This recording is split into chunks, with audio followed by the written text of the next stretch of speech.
Now that podcasts have come to YouTube, there are a lot of questions about whether you should reach back in and pull your old back catalog of audio-only podcasts to YouTube.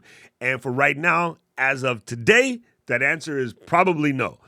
If you have been recording video podcasts from the very beginning and you have episodes that sit in Apple Podcasts, Google Podcasts, or maybe video with Anchor that you might have done before, those will probably be fine because there is that video element. To take a straight audio podcast where you are simply talking to a microphone and place that on a video platform without any motion video. I mean, you don't want to just have a thumbnail of you sit there and talking. That's probably not going to fly very well on the new YouTube podcast. Now, YouTube did say they are bringing in the RSS feed. Once they do that, you might be able to have the ability to import your back catalog through that RSS feed. But you have to understand that people are using YouTube to consume podcasts because there is a video element. The playing device will be the phone with the screen sideways, the TV, or a tablet. They're going to expect to see some visual cues. Now, if you're going to go back and edit all of those videos and grab B-roll from, like story blocks or Artlist or something and put video to that, maybe that's fine. But just to have a podcast of just a thumbnail in your face in your suit looking down the pipe, that's probably not a good look at this point. So I would avoid that. If you started always with the video podcast like we've done here at The Flow, our very first episode to every episode now has always been in video format.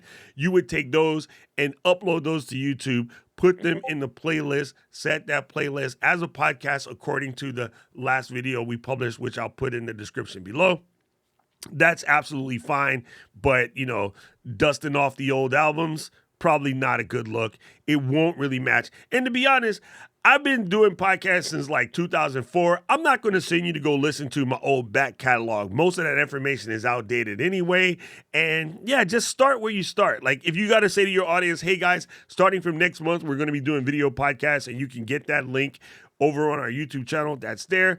And yeah, that's the best way to describe it. I wouldn't tell you to go back and do all of that. We'll wait and see what happens because this is very flexible and very liquid right now. Even YouTube doesn't have a plan, but nobody really wants to watch a thumbnail with sound coming out of it without any sort of video interactivity. So if you're going to take your old catalog and it's not video, just leave it where it sits.